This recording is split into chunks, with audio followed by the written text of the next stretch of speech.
Welcome to the Stumbling Spirit, Contemplations on the Path of Resilience. Whether you realize it or not, you are resilient. It's your birthright. As you take in your next breath, know this truth.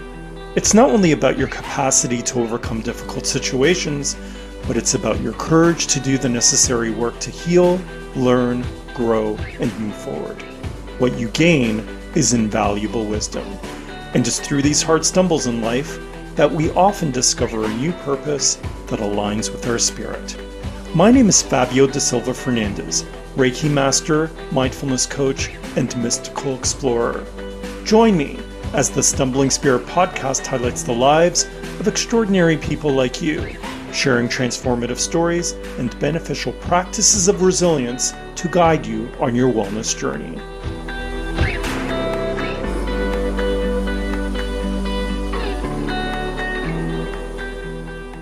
According to Pia Mailhot-Leichter, life is the ultimate canvas. This is what she writes in her soul-nourishing book, Welcome to the Creative Club.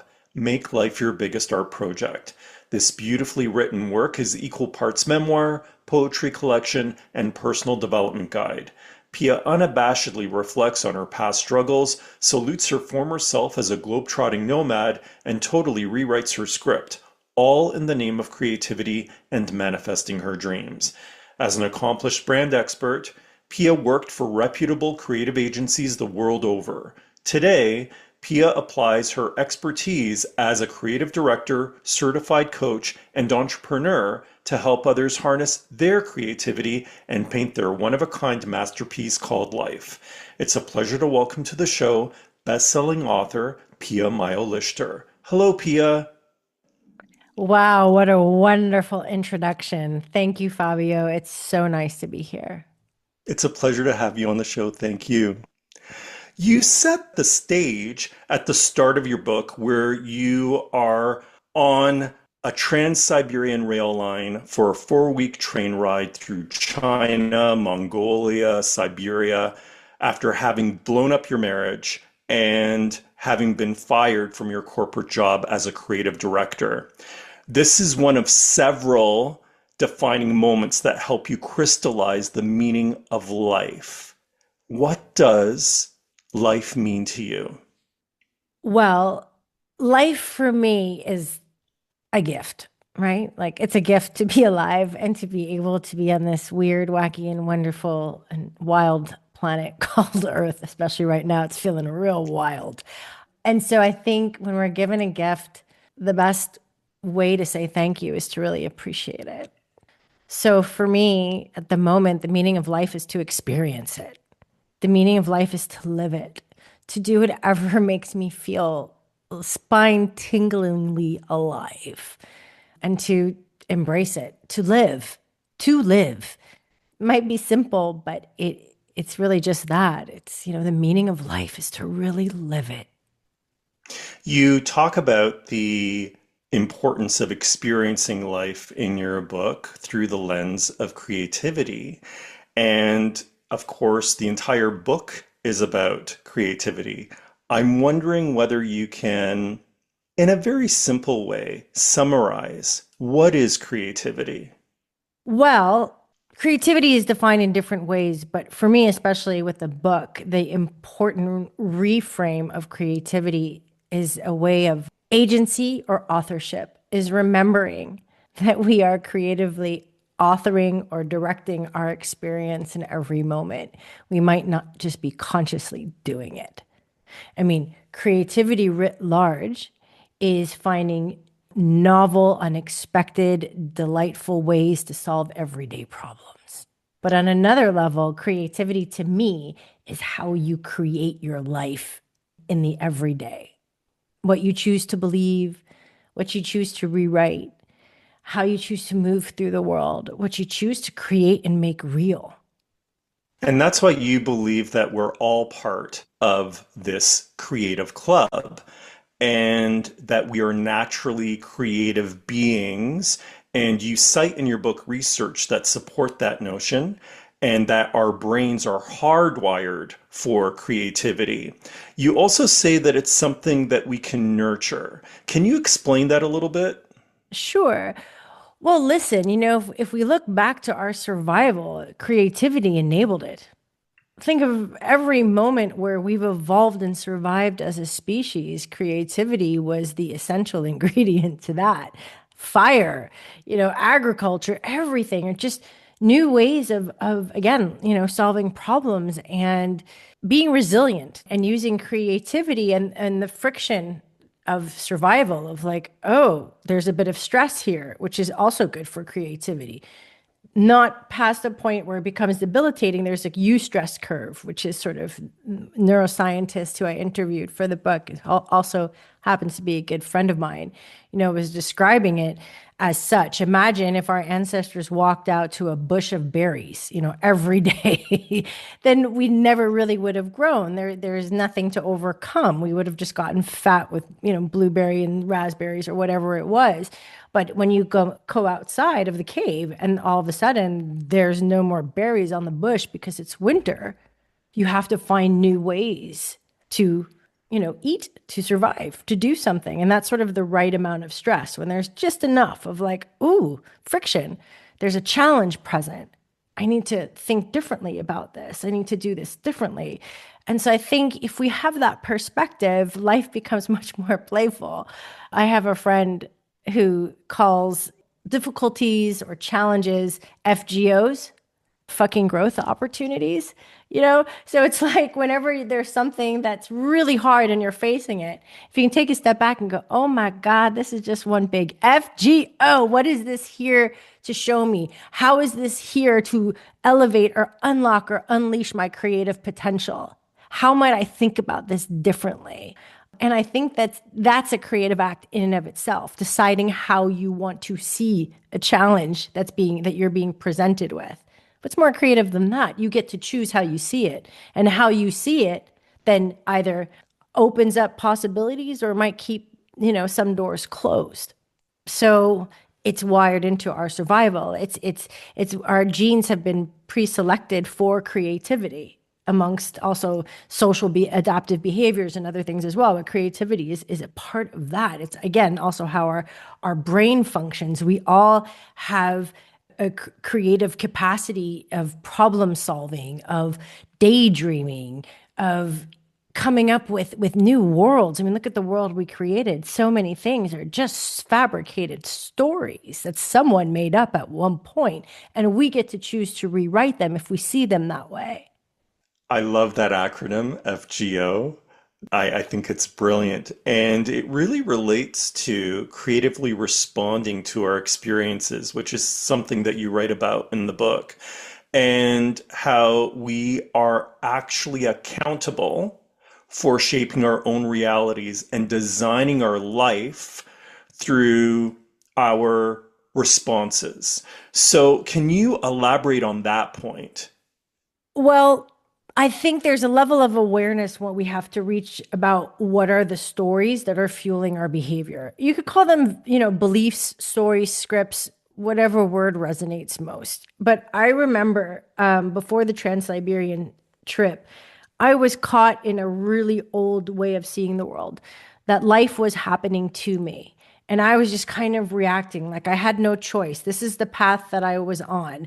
I created chaos unconsciously because it was what I was used to. So that was just an autopilot behavior continuing without me really realizing it. And then wondering like, why is everything so chaotic? It's like, well, girl, because you're creating it because what I knew. It's how I grew up. I moved. Oh my God, I've lived in so many different countries, went to 8 different elementary schools and high schools. It's just what I knew. So that was happening without sort of underneath the surface of my awareness. And the other belief, which I think a lot of us develop also as children, because it's what it feels very true, that life is something that's happening to us and we don't really have the power to happen to life. And so it's so easy to fall back into this kind of old, comforting because they're familiar, even if they don't take us to where we want to go, beliefs, until one day, and this is where those FGOs come in, because I think it's life trying to grab us by the shoulders and shake us like, come on, wake up, like look at this differently, to say, hey, wait a minute, what is this pattern I'm in? What is this routine I'm in? What belief is driving this? And is this something that's helpful or harmful? Is this something that I want to continue to believe in? Because what we believe, we reflect and make true in the world becomes our experience.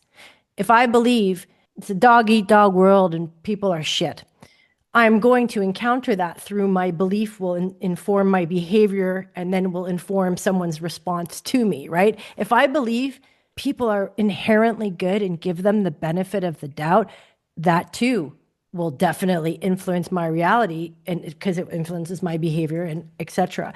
So it's you can play with these things, by the way. You can just for one day try on a new belief for size, something that you would really like to make real in your world. Like, I believe people are really good, people are here to help me, or the universe is conspiring in my favor. Everything, even what might look like challenge and difficulty, is actually here for me. It's a gift. Like, what happens if you really embody that? Not just like, yeah, I'll believe it, but like, and you start to behave as if you believe that. And you'll see, at least I experienced my world change when I started to shift that. So I was in an old story, in an old belief system, and it took something dramatic or many small, really difficult FGOs and dramatic moments, from a divorce to an unhealthy rebound to, pouring everything I had into a job so I wouldn't have to stop and actually feel and think and experience what was really going on, because that felt really scary to me at the time. And so just to keep going, because we get rewarded for productivity, right? We get rewarded for going, oh, look, she's one of three creative partners building a creative studio. She must be doing great. So it feels good externally, but internally, there's something else that I'm kind of running from in that. And so it took life just putting the brakes on by I got fired for the first time in a job that I thought was like family, that was everything. I poured so much of myself into it and I was forced to stop. And it was in that stopping that I was able to see and to feel. Just as a start. It didn't, of course, doesn't happen in that one moment, but at least I was able to see that something needed to change. That I can't keep going like this. And then I had a voice, more of a felt sense of like, maybe it's time to do that Trans-Siberian trip by yourself for 1 month. Don't look for another job. You have some severance pay. It's okay. You could do this. And I listened. And that listening changed the course of my Yeah. life. Yeah, you mention the patterns and the routines that we get ourselves into and how some of them serve us and some of them don't. And that it's not only about the things that we do, but it's also how we think. And sometimes it takes those moments of pause to do the internal reflection and understand what needs to shift. One of the concepts that you talk about that I love is writing a new script. So, what does that mean? Okay, so I'll give an example that feels more tangible, which is I grew up with an artist father. He's a painter, abstract painter, and a mom who is a proud hippie who did a lot of different things, from modeling to having her own catering business to going to school much later in life. And I had a lot of financial instability. So there's a sort of scarcity, never enough. Be careful. You have to save. Don't spend too much. Don't order the most important thing on the menu. When I was a kid, I would even think that, like, oh, I don't want to, put my parents out. So like this has been indoctrinated into me, also generationally as well. Like it didn't just begin with my parents. It goes way up. And without me realizing it until I did, that's what happens. Like I was very much in the same scarcity. Like, there's not enough to go around. I have to be careful. If I don't save, something will happen. I won't have a cushion. Also, with partners, my mom would say, hey, be careful when you're with a man. Always keep some money to the side. Like, a lot of fear. That's all. A lot of fear around, finances and financial survival. And a new script, I don't want to live like that anymore. It's not helpful. It's harmful. What makes it to me very harmful is that it's saying subconsciously that I don't trust myself or life.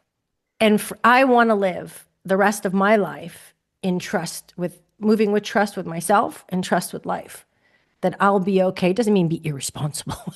Like, woohoo, let's go. But it means that I can allow myself to receive. I can allow myself to spend. I invest in myself, invest in things that are important to me. I can trust that money is energy and it will flow in and out. And I can thank it when it goes out. I can thank it when it comes in. And I can know that no matter what, I'm going to be okay. And also that you're worth it. 100%. Actually, interestingly enough, I did a coaching certification, and the coaching certification was one of the most expensive things I've invested in besides my, master's or regular education, which is something that everyone accepts as, of course, you're going to do that.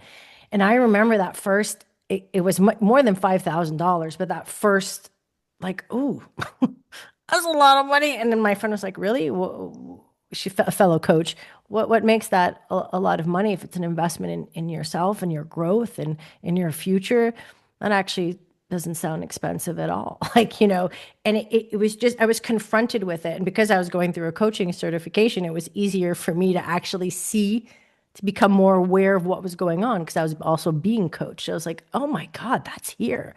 That belief, that idea about my own worth, about money, about trust. What is this? But I had to become aware that it was there. And it's hard. It's like, how does a fish know it's in water? You got to like jump out of it. You got to fall onto the fish bowl has to fall onto the floor and you got to be gasping for air for a minute to realize that you're in that water. I think that a lot of people can identify with that because, we're part of the same generation, Generation X. And one of the things I remember in the 80s is that my mom, she used to have a display cabinet of all of her fine china, and we would never touch it. It was always behind glass, and maybe we would touch it on a special occasion. And so that was the first thing that conjured up in my mind was that image of, we collect all of these really beautiful things, but we don't feel like we can use it because either A, it can only be used on these like really special occasions, or that the everyday isn't special enough. Absolutely. Or that it needs to be saved for a special moment, as you said. That was something I did as a kid. I would not wear my new pair of Nikes. It would take me a really long time. I wanted to just keep them in the box and like open the box. Oh, look how beautiful they look unused and almost get more joy from not wearing them than actually wearing them. There's so many. It's really interesting to observe.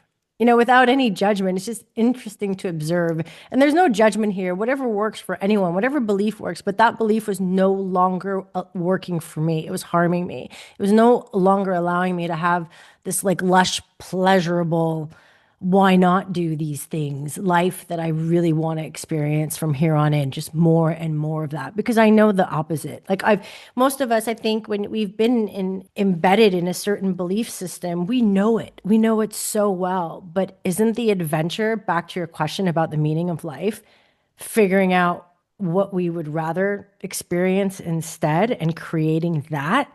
I'm like, hell yes, that's being alive. Not what is it, flatlining to me is kind of just repeating the same old scenarios and stories with different backdrops again and again. That doesn't feel like aliveness to me. That feels like safety or autopilot. And it doesn't feel very creative. Like the antithesis of creativity is duplication, or repetition, doing the same thing. That's not creative. That's just copying and pasting. So for me, creativity is the novel. It's the, oh yeah, I haven't tried that before. Let's give it a go. Like I want it like new adventure. And that takes belief, it takes trust, and it takes courage. That's what I love about your book is that it really is an invitation for us to be curious about our lives and not to judge ourselves, but just to explore, examine, okay, well, are these patterns that serve me or do they not serve me? Are there ways that I can perhaps change my life so that it can be more creative and more fulfilling? And so that's what I really enjoy about your book. And I want to go back to something you said earlier. You were talking about your parents and how interesting they are. So your mom, very eccentric, adventurous French Canadian hippie who really enjoyed the party and the drink and smoking, and your dad being an accomplished New York City artist and also a horse and carriage driver in Central Park.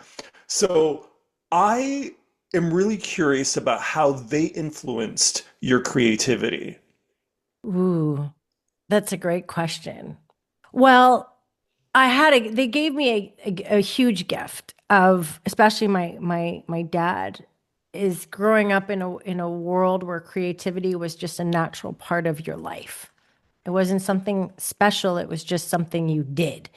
So my parents were separated when I was 3, but like being on the weekends with him, he would be painting and I would be like writing stories on the floor, drawings, and we'd just be listening to Stevie Wonder in the background on the record player, and it's just what you did. Or his friends would come over and everyone would have jam sessions with a guitar and drums, and it was just there was so much play and creativity and rebellion as well, like Lower East Side Manhattan in the 80s. My father was one of the first artists who started sort of the movement of gentrifying, even though he wouldn't like that word, of turning a defunct sort of area on the Bowery into a thriving community. And he fought for artist loft rights because, as it continued to gentrify, it was becoming more unaffordable for the artist who had helped build that neighborhood. So that was how it influenced my creativity, where it just felt like, oh, this is just a natural part of life. Like I never had one of those parents who said creativity is not a real job, because I hear that a lot from other people. I was like, no, no, no, it was the real job. However, I got the flip side of that, at least witnessing my father, of creativity also came at a cost. Following the beat of your own drum, there was a price tag attached to coloring outside of society's prescriptive lines financially and stability wise. And that's why he was a horse and buggy driver and a blackjack dealer for the mob with one foot out the door when they knew the police were going to have raid. And, he was a security guard at the Metropolitan Museum of Art. He's done so many different things, merchant marine, just to be able to paint, just to be able to continue to paint. And he used to tell me, I didn't choose art, art chose me, right? As if like this is a difficult choice. I didn't make it. This is just how it is. And so I think he also gave me that, or at least that's what I witnessed as a kid until I was able to look at it and rewrite it. Like, hey, that's not the capital T truth. That is my father's experience, also because he's a wonderfully talented and gifted artist who is my favorite artist in the world, but a stellar businessman he is not. Love him, but that's just not, he didn't want to sell his paintings to people he didn't like. He's like, I spent so much time, like, and it's like, oh, well, judgment calls. Anywho, so it's just, and I had to rewrite that. Like, yes, I can have abundant career being a creative on my own terms. And I'm still writing that story. Like, of course I can, and I am. And how we rewrite a story is not only through deciding what we want to believe is true for us, our behavior needs to match that. Otherwise, it's like, really? Do you really believe that? For example, if I'm like, I'm a rich bitch. Like I'm so like I've made it. And then I go to the grocery store and I won't buy Three Wishes. I don't know if you know that one in the States. I don't know if they have in Canada. It's one of my favorites. It's like this grain-free cereal that's $10 a pop. And you're like, oh my God, cereal. But I won't allow myself to have that because I'm like, well, that's too expensive. Then there's, it's not congruous, right? There's a disconnect and your body will feel that. And then you might wonder, oh, why isn't this happening? So I think we need to be connected to what feels true, right? Like, hey, I'm continuing to show how good life can get when I am a creative on my own terms. That feels really true for me. And then my behavior needs to support that belief. I need to behave as if I believe that, however that might look. Well, for me, that looks like continuing to be an entrepreneur and to build through the highs and the lows and to trust money flows in and out and all the things we've been talking about.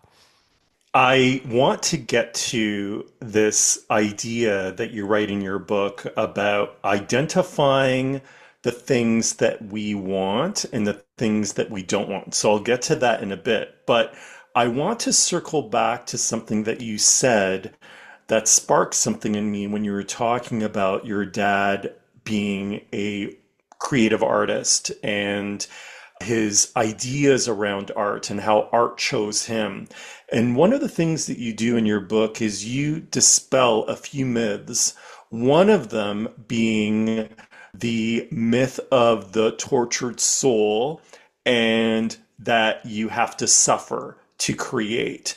And in fact, you cite research that links creativity to well-being.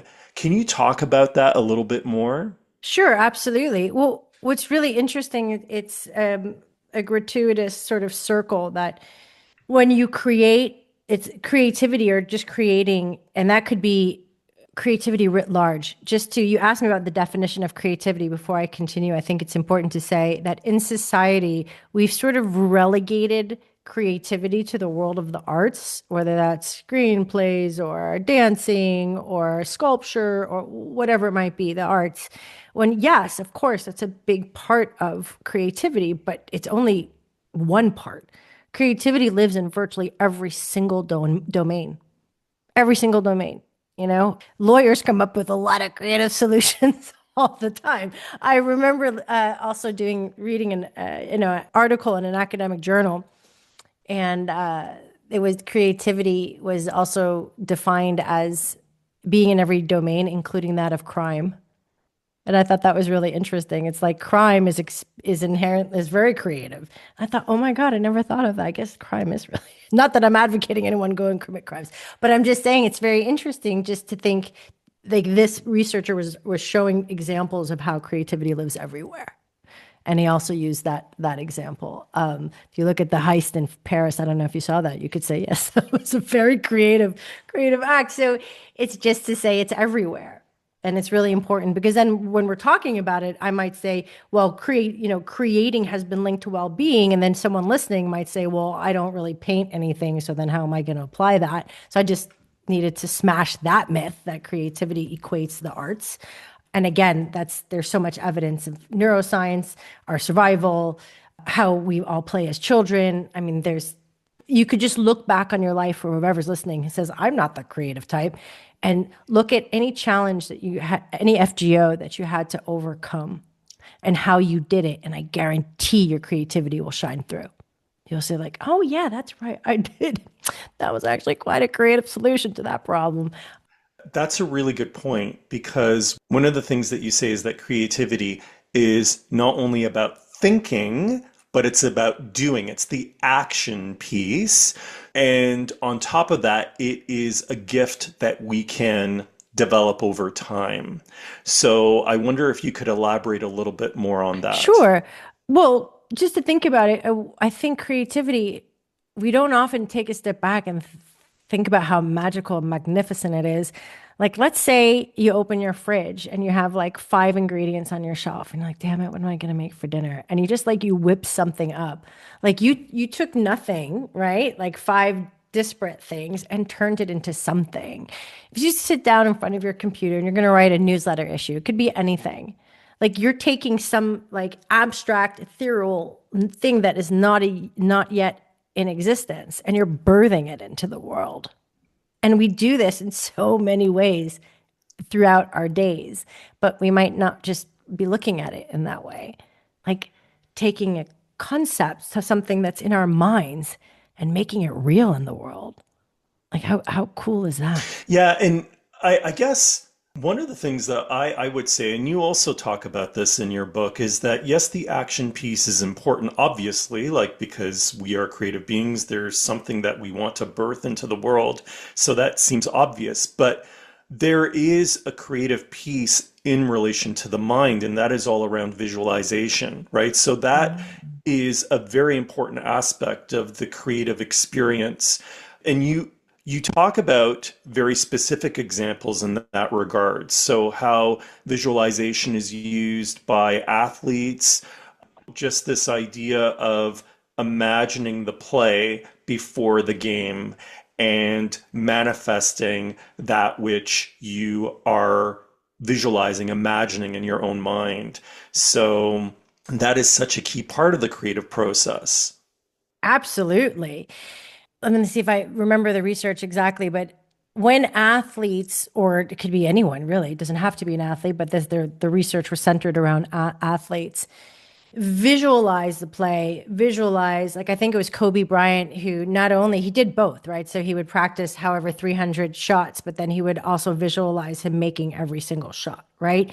So when they did both, we combine the practice of both visualizing and the action of doing it, it increased their abilities by twofold at least. It was incredible. And so it's actually factual because sometimes people hear the word visualization like, yes, but it's a methodology that's been scientifically proven to increase exponentially the results, the outcome, and the results of what it is that you're putting your mind to once you see it happening. What I love about visualization that makes me excited is that it's a tool also to get curious about yourself and what you really want to create. And I think when we start to touch or get closer to what we really want to make real, we get closer to purpose. We get closer to who we are and what we're here for. It's like, ooh, because your desires are yours for a reason. Do you ever think about that? Like, why do you desire what you desire?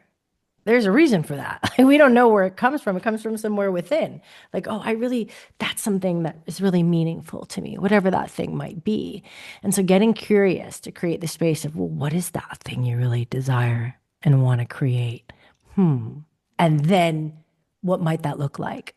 What are all the different shapes that might take? And so sometimes when I work with clients, I might invite them to visualize 3 different futures because one future alone starts to feel like a plan. And that can scare a lot of people, me, myself included. Like, oh God, now I said it, and what's my 3-year plan for the thing? And that creates resistance and it obfuscates the vision because it's like all of a sudden it becomes something that we need to do. The visualization experiment I invite people into is a curiosity, getting closer to who you are and what you really want and desire and what different ways that can play out. So 3 different possible futures is a way of tricking your mind so that you don't get attached to a specific outcome. And it brings you closer to yourself because those are 3 that you would probably in equal measure, give or take, really love. And I think the part about visualization that's important for me is very much hold it, see it, feel it, touch it, smell it.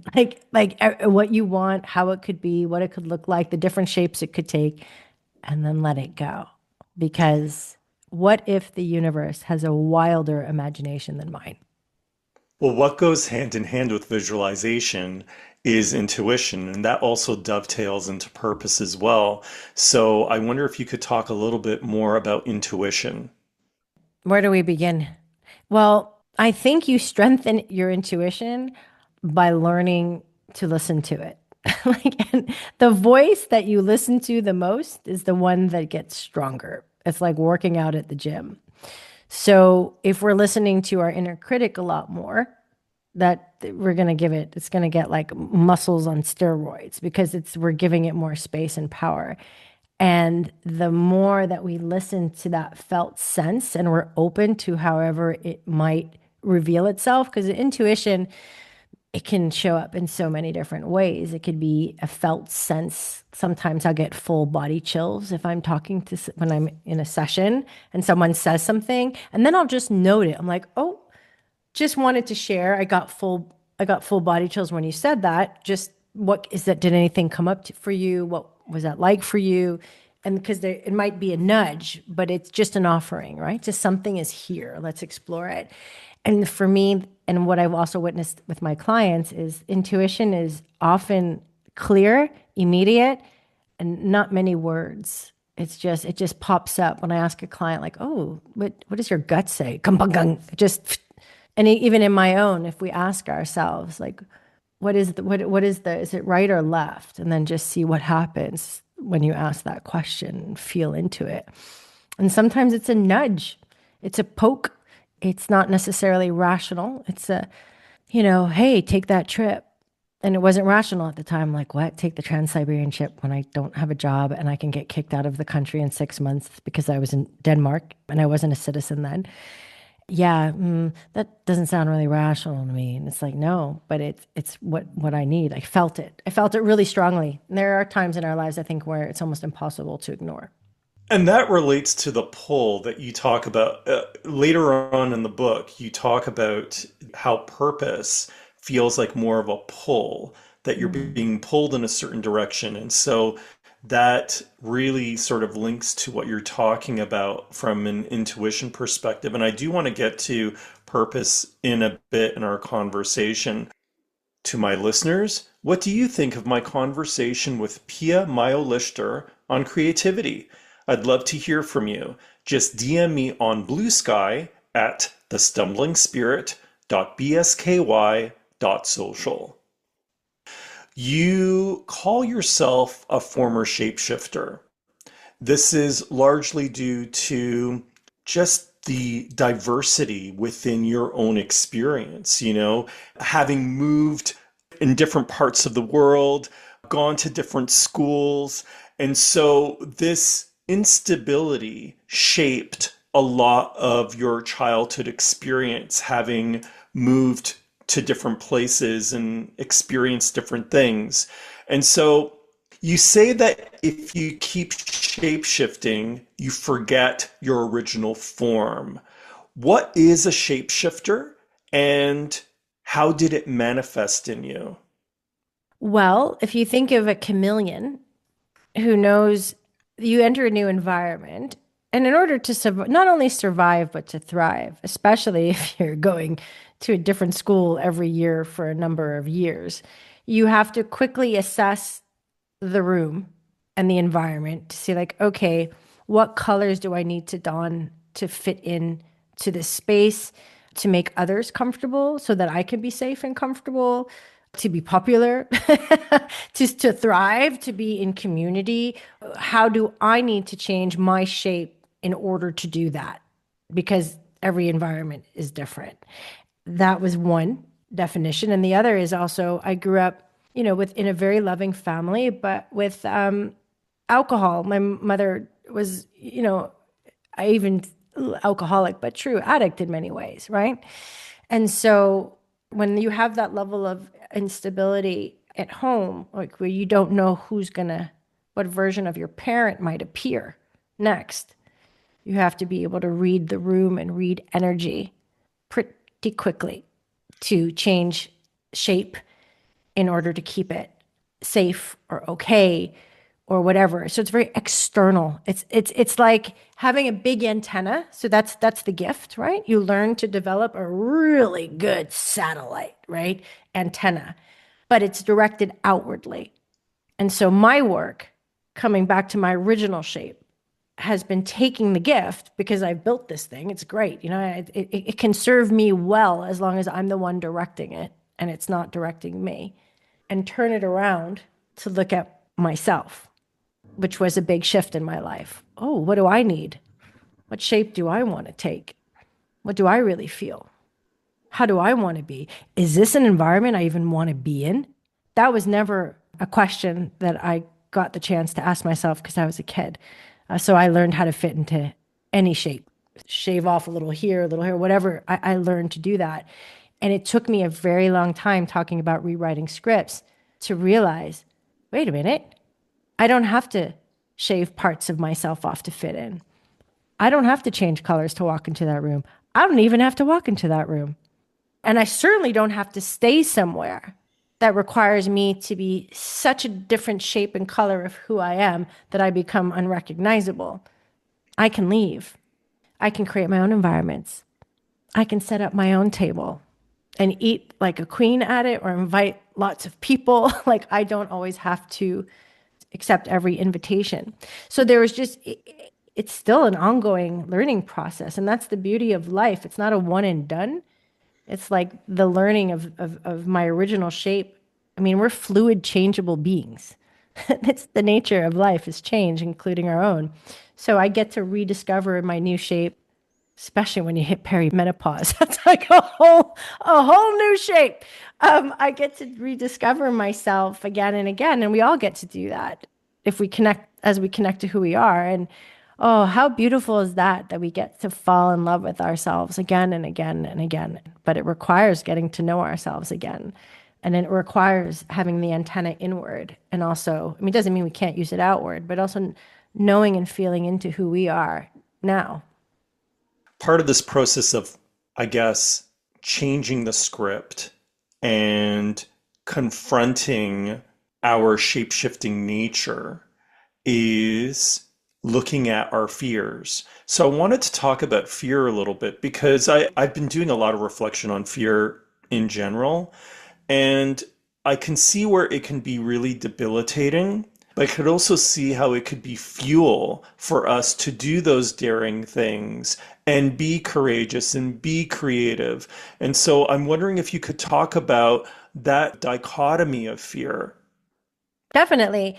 I think it's discernment is really important, awareness and discernment. So, one thing that was a light bulb moment for me was when I did coaching certification and they spoke about normalizing that when we get close to the edge of something new, when we're on that cliff, about to jump into the unknown, whenever we're about to create something new or do something new, AKA create it, it's going to feel scary because it's uncertain. Our brains are wired for certainty. it's like the universe has a sense of humor. You know what I mean? Because uncertainty is the realm of knee-knocking angst and fear, but also limitless possibility. But we got to be able to build our capacity to be in uncertainty and to be in that and to feel that fear and to let it be there, not to become fearless, because maybe fear is going to be along for the ride, but we just put it in the back seat, strap it in, and can't play with the radio dial and can't get involved with the Google Maps navigation. Like it's just, all right, fine, you're coming for the ride because that might be present and going and moving anyway, creating anyway, doing the thing and turning the fear into excitement. There was some research, I love this, on breath work that spoke about how our breath changes when we're excited and when we're fearful is almost exact. It's the same. So it's just in that moment, saying, "Oh, my heart's palpitating and my breath is starting to like get faster or a little bit more shallow, and ooh, this feels like fear, but maybe it's really excitement." You know what I mean? Like maybe I'm really excited. This is so cool. And to be able to recognize those moments of I'm about to do something that's really meaningful to me and I have no idea what's on the other side of it. And I feel like a combination of scared and really fucking excited. And then I think it changes the texture and the color of fear. It doesn't mean it disappears, but it kind of changes it in a way and it emboldens us. And normalizing it that hey, whenever we're on the precipice, it's something that comes up in all of us. You said the word uncertainty, and a few years ago, I remember a friend of mine who's an entrepreneur. She said, to be an entrepreneur, you have to be comfortable with uncertainty. And that has never been more real in my life as I started my venture. And you get used to it, and it becomes part of that creative force, right? Because it almost becomes a fuel for creativity. So I wonder if we can touch upon that a little bit. Yeah. First of all, I love that you're pointing to that uncertainty. Uncertainty is life. Uncertainty is a part of life. It comes with the package. You cannot take it away from what it means to be a human spinning on this rock. Like we literally don't know what will happen moment to moment. That's the truth. We don't know. I don't know. Like I could walk out the door. I could meet, well, I'm already married, but I technically can meet the love of your life or air conditioner can fall on your head. Like I don't know, right? And I think we create scaffolding in order to feel more certain. And that's okay. I'm saying this with compassion because I do that. It's just natural. Like, oh my God, I'm human on this spinning rock in one of what 150 billion galaxies. What am I doing here? What's going to happen next? What is this all about? Like, we live in a wildly uncertain existence, right? So we try to do things that create stability and the illusion of certainty. A salary job, for example, it can feel like it's forever, but we know that it we can get fired at any point in time. Anything can happen, but yet it feels good because it's like, oh, it keeps, for now, it's steady. So anyway, I think as an entrepreneur, yes, you come face to face with uncertainty every day, and you get to practice building your muscle to be in that space, which to me gives us a chance on a meta level to redefine our relationship with life because life is uncertain. So how do we want to be in a relationship with life? As I said before, I want to move with trust. I know what it's like to move with fear. Been there, done that. Like, I want to move with, I don't know, but I trust it's all unfolding in my favor. And I'm going to keep showing up. I'm going to keep showing up. We'll see. I don't know. Isn't that exciting? Wouldn't it be boring if we knew? Like, think about it. Do you want to go see a movie and already know how it ends when you enter the cinema? Could you imagine how anticlimactic that would be? I mean, some people read the last pages of a book, but I would not want to do that. I mean, that's part of the joy and the journey and the excitement and the adventure of being here. Doesn't mean it's easy, but uncertainty it also is an inherent part of creativity. When we're about to sit down and create something, whether it's a business, a budget, whatever it might be, a recipe, it could be anything, a newsletter issue, we don't know what we're going to create. If we knew what we were going to create, it wouldn't be very creative. Do you know what I mean? Like, I don't know yet. I don't know what it will be, but let's see. Let's get curious. Let's play. Let's see how it turns out. So it runs across everything, uncertainty, because it's an The inherent part of our existence.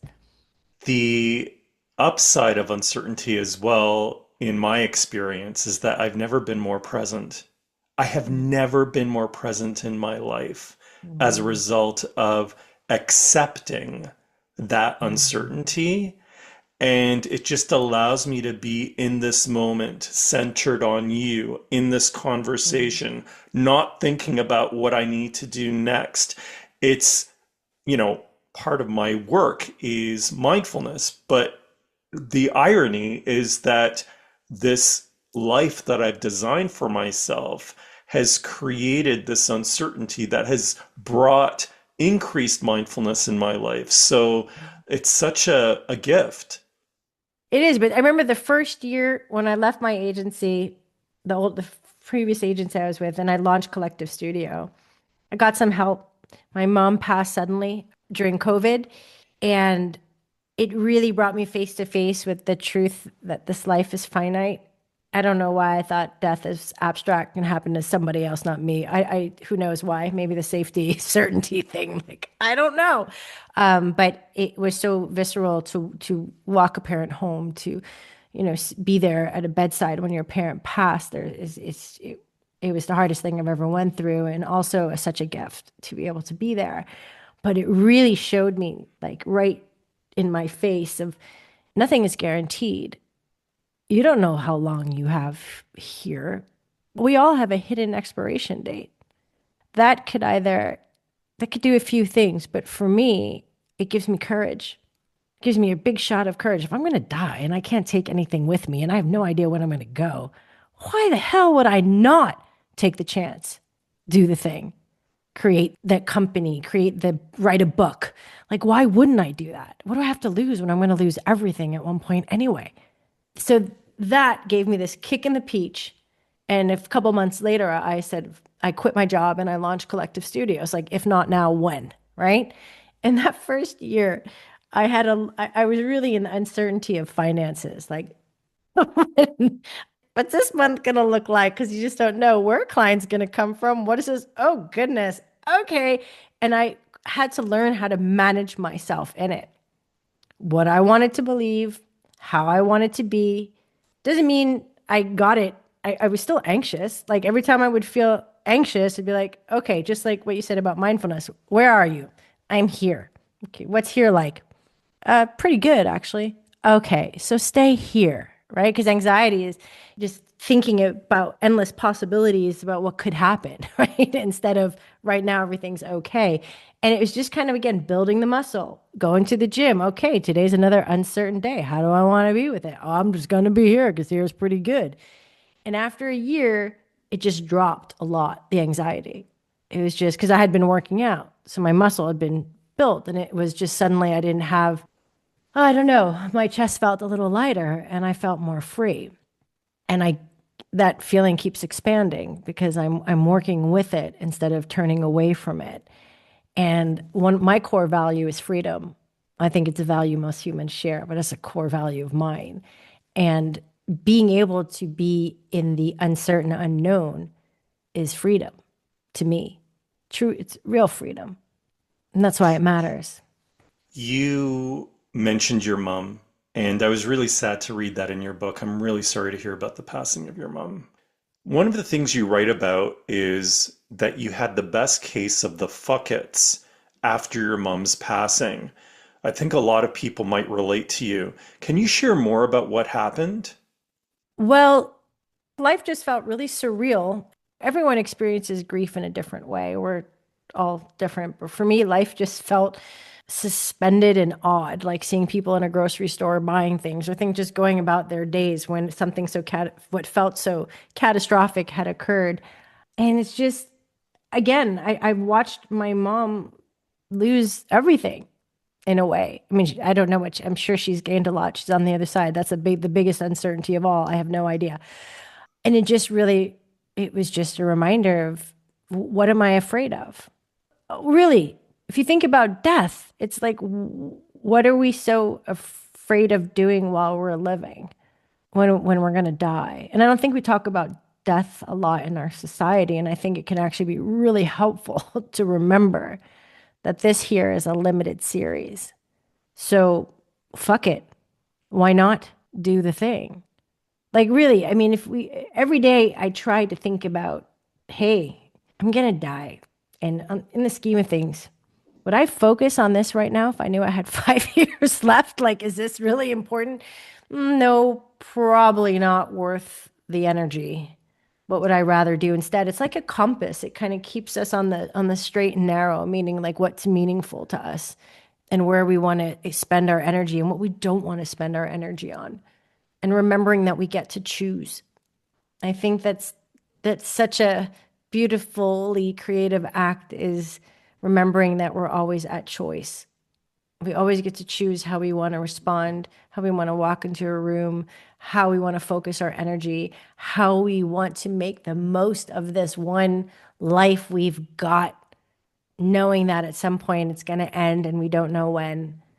To me, that is what can give us, I like to call it a kick in the peach, a shot of courage to create what's calling us, whatever it might be. But first, what I've learned is I had to stop. Growing up in New York City, and moving around all the time, I feel safe. I've learned how to feel safe in movement. I haven't really learned how to feel safe in stillness. So I'm going to be learning that for the rest of my life, and it's okay, but just to feel safe when I'm not doing, when I'm just being. And it's in those moments where I give room for ideas, insights, intuition, reflections, awareness. That comes from meditating or sitting and journaling when I have time, or even just taking a break with a cup of tea, taking a deep breath and taking a moment. And I'm not going to lie, I find, especially in the middle of a day, that challenging, those pregnant pauses, those sacred pauses where you just kind of, hey, let's stop. But I truly believe that my creative genius is on the other side of rest. And it's also how our imagination network or default mode network in our brains works. It's like when we need both, the command center, if you want to call it that, and the imagination network in our brains for creativity. But we kind of downplay the role of the default mode in creativity, which is basically what happens when we're daydreaming, when we're not trying to actively solve something, It's when dots connect, which is why we get eureka moments in the shower, while we're driving, while we're in the bathroom, while we're doing the strange, like while we're not trying to solve or create or fix. That's when our imagination network comes online and gets very active. It's in the being, not just the doing. And I find that such an important thing to remember as we try to create or solve is the being component, the daydreaming, the not even thinking. It's the thinking you're doing when you're not thinking about anything at all. Hmm. Sometimes we need reminders of that default mode network of being in the imaginative, in the creative space, in the being space. And you had a major insight from your first husband. And one of the things that you write about in your book is that sometimes you have to find out who you are not to find out who you are. And there was a realization that you had in that relationship when you knew that conforming to someone else's terms and conditions did not align with who you were as a person. I'm wondering if you could talk a bit about that.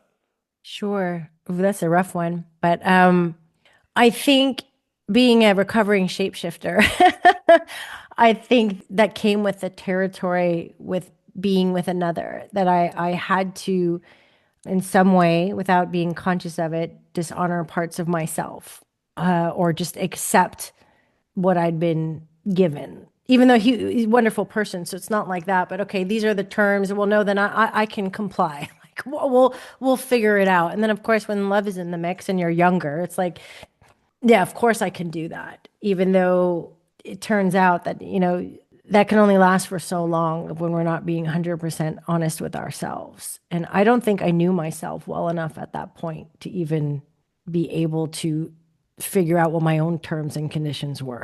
I was outwardly focused. I knew I started to feel like I was in the wrong room. I was in the wrong place, even though there was love in the room, but that it was my world was shrinking within the marriage, like becoming very small. But I didn't know how to talk about it.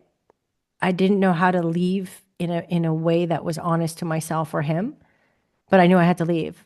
So I just, what I call, dropped an infidelity bomb to blow it up because I knew chaos very well. So blew it up, then I wouldn't have to talk about it or deal with it. I could just leave and continue moving, which is usually what I did. So I learned, oh my God, I learned so much from all of those fucking growth opportunities in that situation and a lot about myself. And it took a lot of time and it took also a lot of forgiveness. It took compassion towards myself. It was like towards my past self, like, hey, there was an intuitive hit that it wasn't the place for me, but I didn't have the level of awareness or consciousness to be able to look at myself and say, well, maybe I don't want kids. I don't know if I want kids. I don't know what but I know that this life as prescribed by these terms is not for me. I'm happy to say that it's a learning process of being how it feels very liberating to be able to come use that word a lot, but it's present for me to be able to understand yourself, to be able to express what you need, to be able to confront it within yourself and then share it with another and trust that it's going to unfold whatever way it should unfold. And it's been a big learning. I'm still practicing. I love that. I mean, it's such a good thing, whether it's creativity or lessons or growth, or, I mean, to give us space and grace that it's not a one and done. Sometimes it's weights that we keep lifting and that we get to become a more expanded version of ourselves as we grow again and again. I like this idea of expansion, and you touch upon this in your book and achieving expansion through creativity. Another thing that I found interesting was in your chat with your lifelong friend through your dad, Betsy Johnson, who is the famous fashion designer, that she found in her life that experimentation was very important for her. and that it was something that allowed her to carve her own niche within the industry, and that she didn't want to copy anybody else. And she specifically said that being alive is a creative experience. I'm wondering if you could talk about that conversation and what did you learn about creativity as a result of it? Oh man, sitting with Betsy always, she's always been like this, but seeing like, I think she was 82 when I interviewed her. So it's a couple of years ago, but so alive, bursting with energy, speaking with her hands, just such a beautiful soul and person, and so sparky and creative and tuned in and turned on, you know? So it was a great conversation. So what I learned from her, well, she reinforced certain things that felt very important to the theme of creativity, and one was a sense of rebellion. I think we all need to embrace rebellion, or at least however, a dose of it, a dash of it, a big shot of it, whatever you want, in order to live and carve our own creative path in this world. Because when it is inherently Fabio's path, right, is not going to look like anybody else's. It can't look like anybody else's. It's Fabio Fernandez's path. You know how it's not going to look like Steve's path or Betsy's path or anybody. It's going to be yours. And that takes courage because it could feel like, I haven't seen anyone doing this like this before. Like, is this the right thing? Like, what am I? It could be easier to look at someone else who has achieved success or done things in a certain way and go, well, I'm just going to do what George did because it brought George success. That might have worked for George, but it ain't gonna work for you because you're not George, right? So what Betsy reinforced in that conversation to me is she's like, well, even when I was really young, like it was my way or the highway when it came to my creative vision and the things that I wanted to bring into the world. So she was describing also how she worked within a fashion group that enabled her to own her visual direction and creativity and ideas. And the only thing she needed to follow was sort of a timeline for production so that they could get it into the store. And that was a place, an environment where she really grew in, but she knew she needed to be in that place. And I think that's what I love so much about Betsy is she's modeling the beauty of really tapping into your unique vision, your unique life that you want to create. Because more than just fashion, Betsy created a very unique existence for herself on top of all of the amazing designs and work that she's put out into the world. And for me, that she's modeling that for other people, which gives a lot of us permission that, yes, find your way. And it can lead to so many different places. This is where it led her. Let's see where it leads you. So the rebellion thing was a beautiful message that was really reinforced. And the second thing was really humbling and beautiful that, as creatives, and I mean everyone, when we are creating, there'll come points where things have to also die. We might have been very successful at doing certain things. And then there's sort of a time of, well, death and destruction in a way of, the version of ourselves that used to create that thing or the thing that we used to create that we might have been very successful at doing, but we've kind of done it. And so a new version of ourselves is asking to be born, like a renaissance of, okay, what's next for me? And being called to create something new. And it feels really scary, even for someone like Betsy, who's had tremendous success. It's like, oh my God, what's going to happen next? Like, I don't know. And I just know I don't want to do exactly the same thing. But I'm afraid because I'm used to success and I want to have that success. And what if I don't?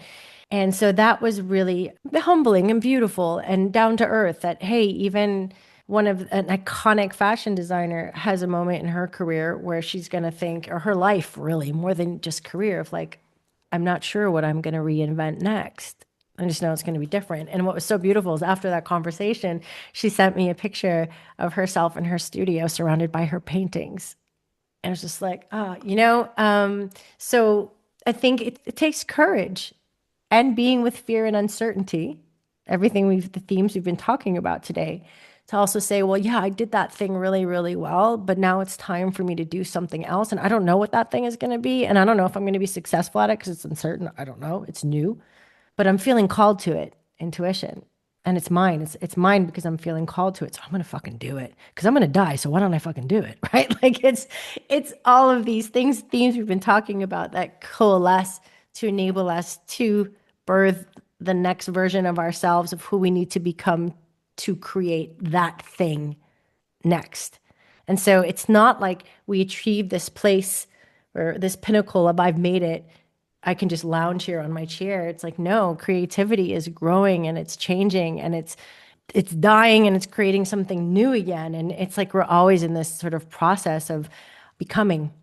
And she reinforced that in a beautiful way that, yeah, you can be at the top of your game and you're still going to go through that process if you continuously creating something new.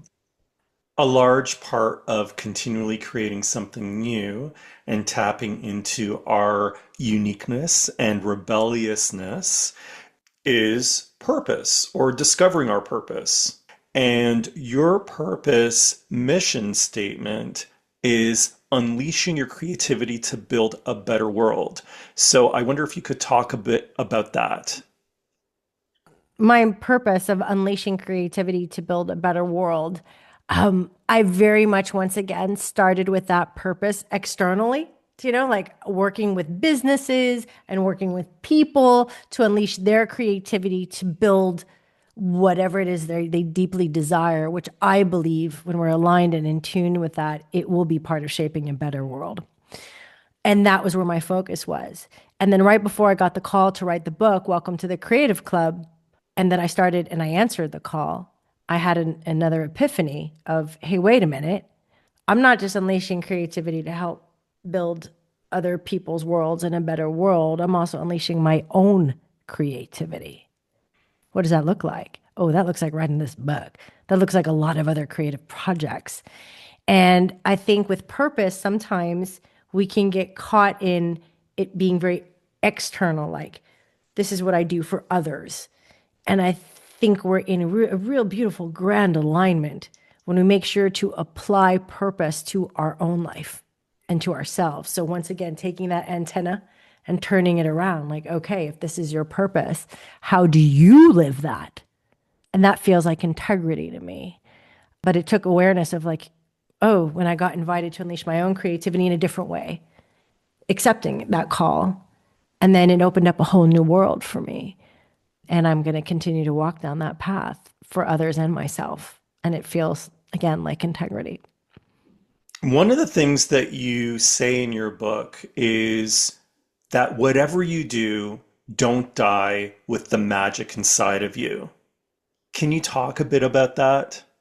Sure. I believe every one of us has something very meaningful to accomplish in this lifetime, whatever it might be. It could just be a way of being in the world. It doesn't necessarily have to equate to something that we do or produce. It could just be virtue of being connected to our own unique energy signature and moving through the world in that way, in a way that no one else can. That's our magic. So I just wanted to remove like the production bit of what we have to achieve in that way. It could just be who we're being. And I believe we all have something that we're here to create, every single one of us. And that's magical. And so that line is really, you got it, you have it within you. Don't die without letting the world experience it. Because God knows we need it. We need your magic. We need whatever it is that you're meant to create, whether that's just the next most you version of you in the world, or whether that's this podcast or whatever that might look like. We need it. The world needs it. What does resilience mean to you? And how do you see compassion relating with resilience? Whew, that's a good question. Resilience to me means, well, one thing that pops up immediately is no matter what might happen to you in this world, no matter what experiences might be thrown your way, don't allow them to change who you really are. So back to not shape shifting. So I remember, I don't know, one of the first times my heart got broken, someone, I don't know, I was in high school and someone cheated on me or something. I remember that for some reason the lesson came through of the thought was like, well, then maybe I'll hedge my bets and protect myself and not be faithful in the future, or whatever I was thinking. I don't know what I was thinking. And it's like, or if someone does you harm, we might feel tempted to then do harm back to that person. But for me, real resilience is not allowing an experience to change the nature of who you are in a beautiful way. Like, yeah, that happened, and that's okay. And I'm not going to allow it to change me. I'm still going to be who I am. Resilience also means, because I can definitely say that I'm resilient, but as I get older, resilience is not only tough, sharp edges and a good 1-2 punch. I think it used to kind of mean that, like, I can just roll with it, and I can take hits, and I can, I can keep showing up and give it back if needed or whatever. Resilience to me is actually staying soft and loving and kind. For some reason, it's making me feel emotional, but it's being compassionate and kind and just soft, soft round corners, not sharp edges, in the face of uncertainty, in the face of sometimes strange cruelty, in the face of people's fears, in the face of whatever FGOs, is not allowing that to make you harden and reflect what might have come your way. That's really beautiful. Pia Mailhot-Leichter is owner of Collective Studio and author of Welcome to the Creative Club, Make Life Your Biggest Art Project. Pia, it was an absolute pleasure to have you on the show. Thank you for sharing your personal story, your insights on creativity, and just your knowledge about how we can build a better life. Thank you so much. Fabio, the pleasure has been shared. Thank you so much for holding such a wonderful space, for inviting me into your world. And I hope people got whatever they might need from this conversation. To learn more about and connect with Pia Mailhot-Leichter, visit her website, collective.studio. Collective is spelled KOLLECTIV. Welcome to the Creative Club is available for purchase on Amazon and bookshop.org. Thank you for listening to The Stumbling Spirit, Contemplations on the Path of Resilience. This is Fabio da Silva Fernandez. Join me again for another episode of transformative stories and beneficial practices to guide you on your wellness journey. If you wish, you can follow and DM me on Blue Sky at thestumblingspirit.bsky.social. Until next time, take a deep breath and another step forward on your path of resilience.